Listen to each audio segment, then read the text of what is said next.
नमस्कार बच्चों, set Hindi high school के इस यूट्यूब चैनल में मैं शैलेश पाठक आप सभी लोगों का स्वागत करता हूं। बच्चों, आज हम राइटिंग सेक्शन में एक बहुत ही इम्पोर्टेंट टॉपिक है उसके बारे में चर्चा करने जा रहे हैं और इस टॉपिक का नाम है बेटा ईमेल राइटिंग। जो आपकी बोर्ड की एग्ज़ाम होती है, चाहे स्टैंडर्ड 10th का हो, 11th का हो या स्टैंडर्ड 12th का हो, उसमें प्रत्येक वर्ष या 4 से 5 मार्क्स का पूछा जाता है। तो सबसे पहले हम इसका फॉर्मेट देख लेते हैं कि किस प्रकार से इसको लिखा जाता है।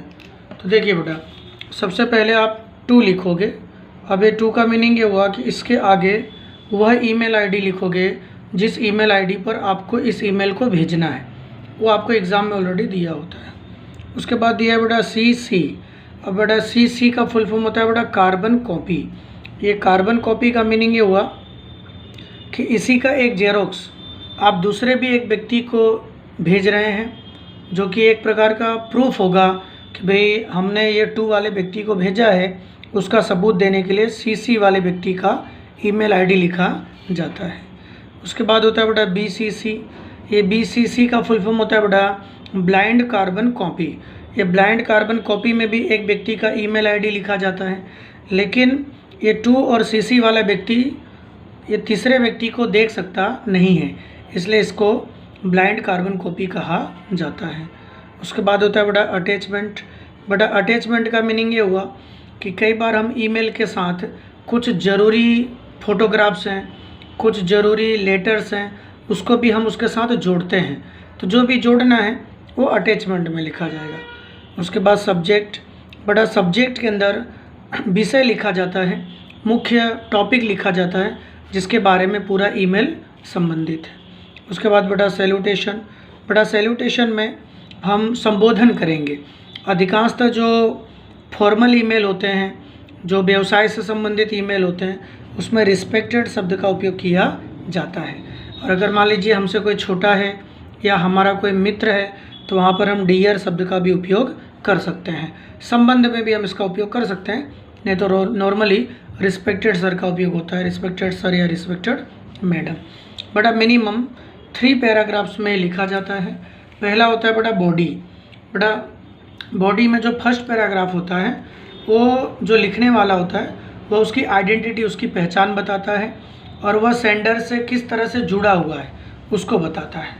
जो सेकंड पैराग्राफ होता है वो ईमेल के पर्पस को बताता है कि भाई ईमेल लिखा क्यों जा रहा है, उसका मुख्य उद्देश्य क्या है, यदि कोई समस्या है तो क्या है, यदि किसी बात को रखनी है तो बात क्या है।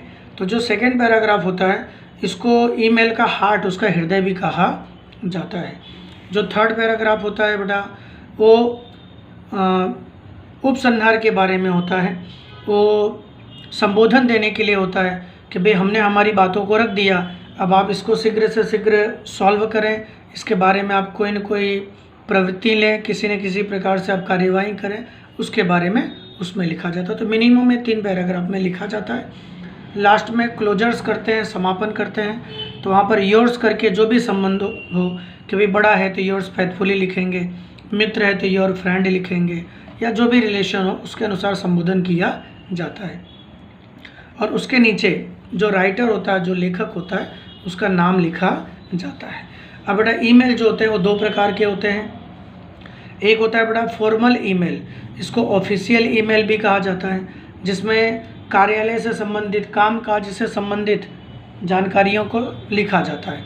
और दूसरा जो होता है बेटा वो इनफॉर्मल ईमेल होता है, जिसको इन्फॉर्मेटिव ईमेल भी कहा जाता है।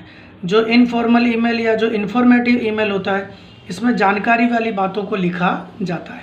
जैसे मान लीजिए कि आप अपने मित्र को लेटर लिख रहे हैं, सॉरी ईमेल लिख रहे हैं और आप उसको बता रहे हैं कि भाई किस तरह से आपने अभी हाल में नवरात्रि मनाई, तो किस तरह से आपने नवरात्रि मनाई, तो बेटा ये कोई कार्यालय वाली बातें नहीं, तो हमारे सामान्य जीवन से संबंधित चीज़ है, तो वह इनफॉर्मल ईमेल में आ जाएगा।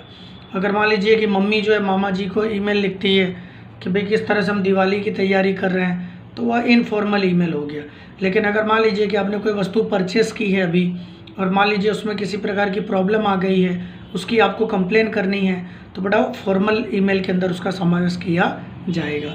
मान लीजिए कि आप कपड़े ख़रीद के ले आए हैं और वो कपड़े की क्वालिटी जो है वो ख़राब निकल गई है, तो वहाँ पर आप फॉर्मल ईमेल लिखेंगे, ऑफिशियल ईमेल लिखेंगे कि भाई हम आपके यहाँ से कपड़े ख़रीदे थे, उसका बिल नंबर इतना इतना है, इतने तारीख को ख़रीदे थे, बिल हमारे पास पड़ा हुआ है, उसको हम लोग उसमें प्रूफ में अटैचमेंट में दे देंगे। तो वो जो होगा वो फॉर्मल ईमेल हो जाएगा, वो कार्यालय वाला ईमेल हो जाएगा।